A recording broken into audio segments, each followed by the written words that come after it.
Chapter 5. Now Naaman, captain of the host of the king of Syria, was a great man with his master, and honorable, because by him the Lord had given victory to Syria. He was also a mighty man of valor, but he was a leper. The Syrians had gone out in bands, and had brought away captive out of the land of Israel a little maiden, and she waited on Naaman's wife. She said to her mistress, "Would that my Lord were with the prophet who is in Samaria. Then he would cure him of his leprosy." One went in and told his lord, saying, "Thus and thus said the maiden who is of the land of Israel." The king of Syria said, "Go, and I will send a letter to the king of Israel." He departed and took with him 10 talents of silver, and 6,000 pieces of gold, and 10 changes of clothing. He brought the letter to the king of Israel, saying, "Now when this letter is come to you, behold, I have sent Naaman my servant to you, that you may cure him of his leprosy." It happened, when the king of Israel had read the letter, that he tore his clothes and said, "Am I God, to kill and to make alive, that this man does send to me to heal the man of his leprosy? But consider, I pray you, and see how he seeks a quarrel against me." It happened, when Elisha the man of God heard that the king of Israel had torn his clothes, that he sent to the king, saying, "Why have you torn your clothes?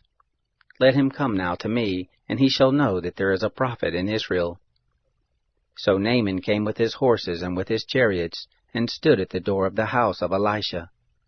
Elisha sent a messenger to him, saying, "Go and wash in the Jordan 7 times, and your flesh shall come again to you, and you shall be clean." But Naaman was angry, and went away, and said, "Behold, I thought he will surely come out to me and stand, and call on the name of the Lord his God, and wave his hand over the place and heal the leper. Aren't Abana and Pharpar, the rivers of Damascus, better than all the waters of Israel, that I may not wash in them and be clean?" So he turned and went away in a rage. His servants came near and spoke to him and said, "My father, if the prophet had told you to do something great, wouldn't you have done it? How much more then when he says to you, 'Wash and be clean'?" Then he went down and dipped himself 7 times in the Jordan, according to the saying of the man of God, and his flesh came again like the flesh of a little child, and he was clean. He returned to the man of God, he and all his company, and came and stood before him, and he said, "See now, I know that there is no God in all the earth but in Israel. Now therefore please take a present from your servant." But he said, "As the Lord lives, before whom I stand, I will receive nothing." He urged him to take it, but he refused. Naaman said, "If not, please then let there be given to your servant 2 mules' burden of earth, for your servant will from now on offer neither burnt offering nor sacrifice to any other gods, but to the Lord.